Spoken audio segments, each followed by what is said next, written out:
What's up, guys? Ian here, coach of your Ladner Lanturn, bringing you guys our UPA-D League Season 4 Finals match, taking on Leo and the Mexico City Wallbreakers. This is a really interesting one because I got an FF in quarterfinals and Leo ended up getting an FF in semifinals, so we both only played one game to get to this point. It seems like people just weren't really passionate about playing playoffs, I guess, which is pretty unfortunate given the fact that I actually had to play a tiebreaker to even get into playoffs. But really proud of us that we even made it this far. We took down JJ on the way, who I wanted revenge against from the regular season.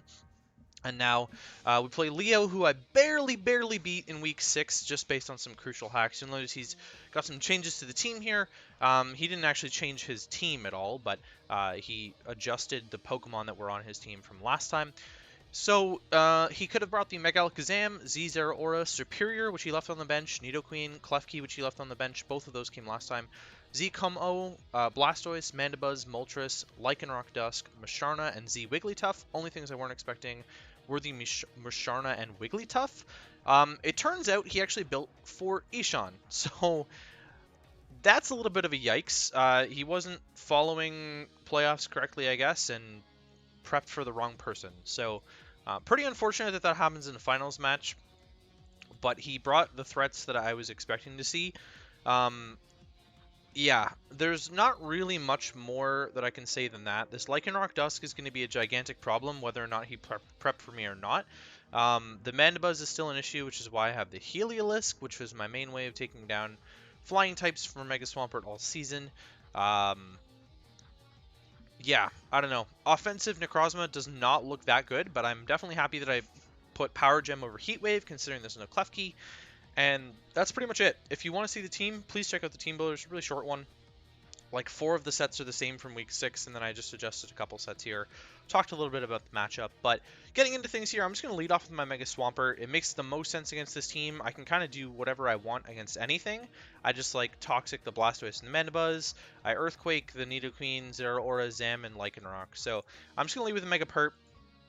And we'll see the Nidoqueen. So I'm actually just going to Earthquake right off the bat. I thought about clicking Rocks here, and I probably could have, given that I just take 2 Earth Powers, but I felt it was in my best interest to just kill the Nidoqueen. And then I get a free Toxic on the Mandibuzz turn 2, as he's going to U-turn into the Alakazam.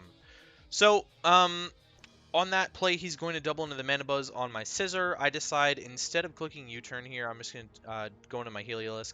The Mandibuzz is going to be faster than me, so I could have got a slow U-turn off there, but I was scared of foul play. It probably would have been a better play to just slow U-turn out with the Scissor, actually, but yeah, in comes the Zeraora and gets off a bulk up. So this is really scary now. I don't have anything to check this. My Gardevoir is not here anymore.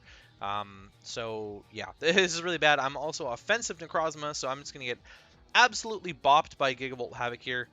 No question about it. I just get thrown down and deleted. Hydra can't one-shot this, so I'm going to U-turn out into the Mega Swampert, see what sort of coverage this has. Seeing the knockoff and then the frustration shows me the whole set. Yeah, he mentioned the frustration was prepped for Ishan's Ditto. So I'm going to bring in the Scissor. I know I live a Plasma Fist, so I'm going to just U-turn out on this and be able to get in my Hydra, which will be able to kill it with a Draco Meteor from this range. It's not quite in range of a Dark Pulse yet, which is really it's fat damage against the Mandibuzz, honestly. 51% plus the toxic damage racking up.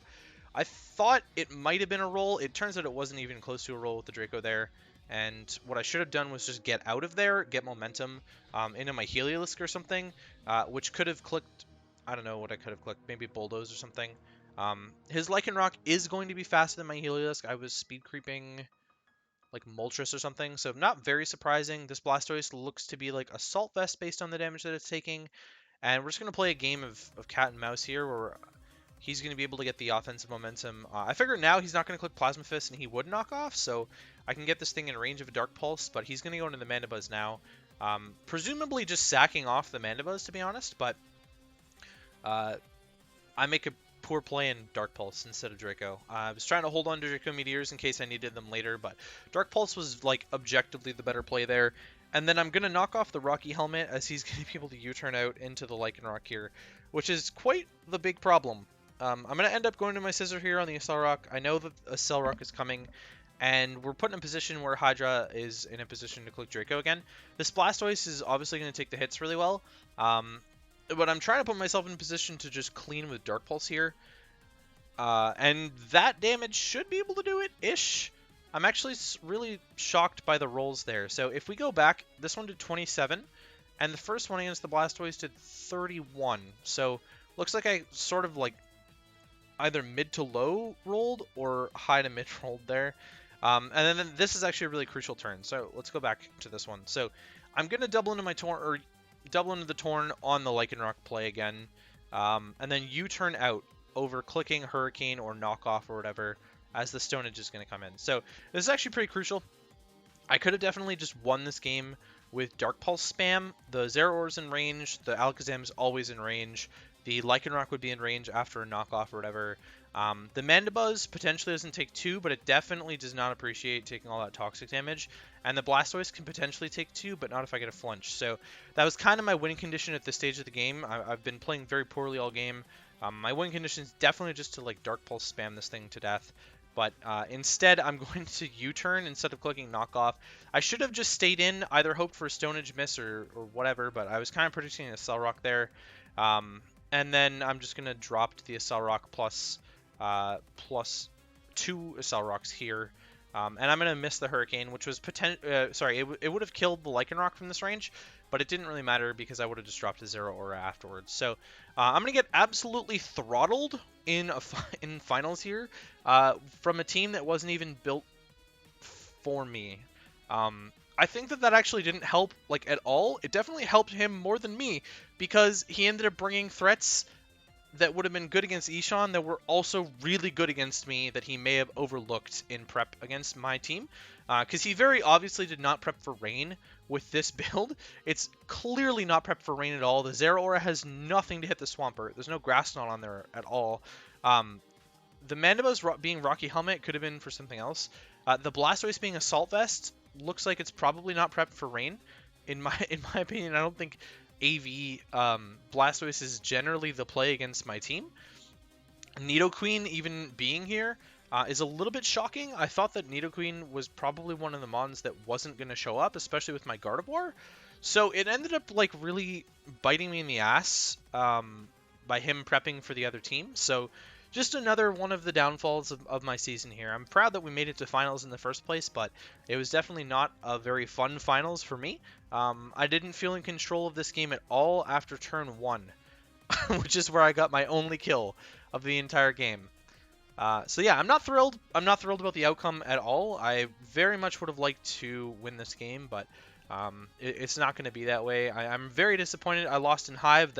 I was really disappointed that I lost in Hive, and I'm very disappointed that I lost here because it really felt like I was the only one putting in any effort at the end of the season, and it just really sucks to lose to this sort of thing in playoff finals. But either way, Leo just absolutely smashed me. He made some really aggressive plays that he needed to get his footing back in the game after losing Nidoqueen turn 1, and yeah, he played really well. Can't really say much more than that because he did well with what he had. So GG's to Leo, well-deserved title. Although we'll never know what happened between him and Ange, we'll also never know what would have happened between me and DS again. So realistically, not much you can say about that. I will have a season recap going up at some point. I realized that my kill leaders stuff has my championship stats on there all sorted that needs to be dealt with. So I'm gonna have to record that before I record my season recap for this. So if it's a little bit delayed, then that's what's going on there. But besides that, that is going to be it for me for UPA-D League. And yeah. Oh, I guess just talk about promotion. I'm not guaranteed to promote anymore because I lost. But there was talk of promoting both of us anyways, based on drops and whatnot. Yeah, we'll see about that. I'm not entirely sure, but yeah, that's gonna be for me. Catch you guys later, and have a great one.